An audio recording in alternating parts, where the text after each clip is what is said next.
Hello guys, ఈరోజు అయితే Akbar Sheikh poultry farm గురించి ట్యాంక్ అనేది క్లీన్ చేయబోతున్నాం మనము. ట్యాంక్ అనేది ఏ విధంగా క్లీన్ చేయబోతున్నాం అంటే, ఫస్ట్ ఆఫ్ ఆల్ మనం ట్యాంక్లో బ్లీచింగ్ పౌడర్ వేసుకోవాలి.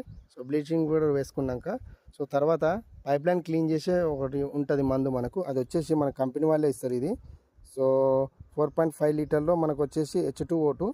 ఇది మనం పైప్ లైన్లో వేసుకున్నామంటే పైప్ లైన్ క్లీన్ అయిపోతుంది. అది ఏ విధంగా వేసుకోవాలంటే, మీరు పైప్ లైన్ హెయిర్ పైప్ ఉంటుంది కదా అండి ట్యాంక్లో, బయటకు అవుట్ సైడ్లో.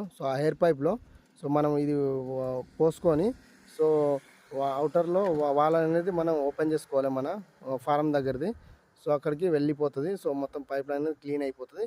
అది 2 days బ్యాక్ కూడా మనం వేసుకొని పెట్టుకోవచ్చు. అదే రోజు క్లీన్ చేసేటప్పుడు కూడా మనం వేసుకొని పెట్టుకోవచ్చు. నేను ఇంతకుముందుకు వేసిన ఇది, ఇంకా కొంచెం ఉంటే అది కూడా వేసేసాను. గైస్, తర్వాత మనం ఏంటంటే ట్యాంక్ అనేది మొత్తం క్లీన్ చేసుకోవాలి, వాటర్ పెట్టేసుకోవాలి. ఓకే గైస్, ఈ వీడియో నచ్చినట్లు లైక్ చేయండి, షేర్ చేయండి.